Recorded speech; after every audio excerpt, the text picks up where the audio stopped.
আসসালামু আলাইকুম। আজকের ভিডিওতে আমরা জানার চেষ্টা করব যে কিভাবে মুরগিকে দ্রুত ডিমে আনা যায়। ডিম পাড়ার সময় হয়েছে কিনা সেটা কিভাবে বুঝবেন? কিভাবে মুরগিকে দ্রুত ডিমে আনা যায়? ডিম পাড়া মুরগিকে কি ধরনের প্রোটিন এবং নিউট্রিশন জাতীয় পুষ্টিকর খাবার খাওয়াতে হয়? মুরগির ডিম সম্পর্কে যত সমস্যা আছে সেগুলো সব আলোচনা করবে। মানে আমরা কিভাবে ডিম জাতীয় যে সমস্যাগুলো হয় সেগুলো কিভাবে সলভ করি সেটা আজকে আপনাদের দেখাবো।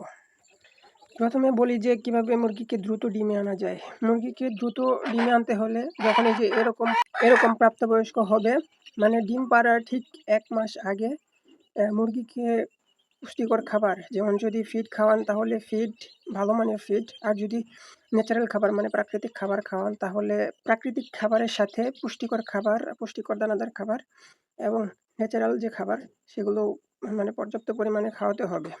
এখন মুরগি ডিমে আসবে তার ১ মাস আগে আপনি কিভাবে বুঝবেন? সেটারও কিছু সিম্পটম আছে। যেমন এই যে উপরে যে ঝুঁটিটা দেখতেছেন লাল, এটা একদম লাল হবে। আর এই যে কানের নথনি আছে এটা একদম সাদা হয়ে যাবে। তাহলে বুঝতে পারবেন। আর এই যে এরকম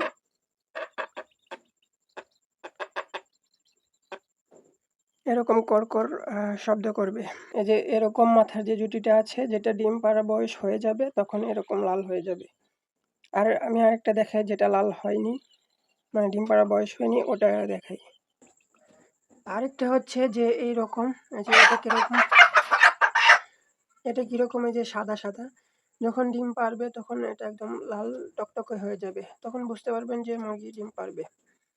আর ওইরকম শব্দ করবে। যখনই মুরগি ১টি থেকে ২টি বা ২টি থেকে ৩টি এরকম ডিম পারবে তখন থেকেই মাস্ট বি লেয়ার 1 যে ফিডটা আছে সেটা খাওয়াবেন। বাজার থেকে উন্নত মানের যে লেয়ার ফিডটা আছে সেটা নিয়ে আসতে হবে। এর মাঝে ১ম যে মুরগি ডিম পারবে তখন একটু ছোট হবে। দেন 2nd টাইম বা 3rd টাইম থেকে যে মুরগির ডিমগুলো পারবে সেগুলো আস্তে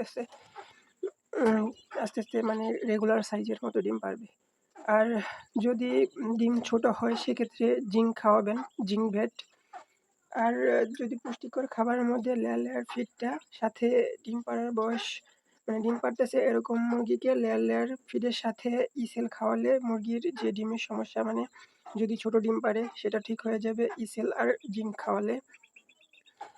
আর যদি পাতলা খোসা ডিম পাড়ে তাহলে যদি ইসেল খাওয়ান, আপনি খাইয়ে থাকেন, তাহলে সেটাও ঠিক হয়ে যাবে, পাতলা খোসা ডিম আর পারবে না।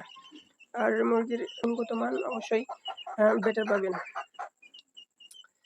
তো ডিম নিয়ে যদি আরও কোনো কোয়েশ্চেন থাকে, কোনো সমস্যা পড়ে থাকেন আপনারা, তাহলে আমার কমেন্ট বক্সে বলতে পারেন বা আমার হোয়াটসঅ্যাপে যোগাযোগ করতে পারেন। আমি আপনাদের বলে দিব কোনো ধরনের সমস্যা হলে। এগুলো করলে মোটামুটি আপনার ডিমের ভালো একটা গুণগত মান পাবেন ইনশাআল্লাহ। ছোট্ট এগ্রো ইউটিউব চ্যানেলের সাথে থাকার জন্য অসংখ্য ধন্যবাদ। আসসালামু আলাইকুম ওয়া রাহমাতুল্লাহ। ওয়া আখিরু দাওয়ানা আলহামদুলিল্লাহি রাব্বিল আলামিন।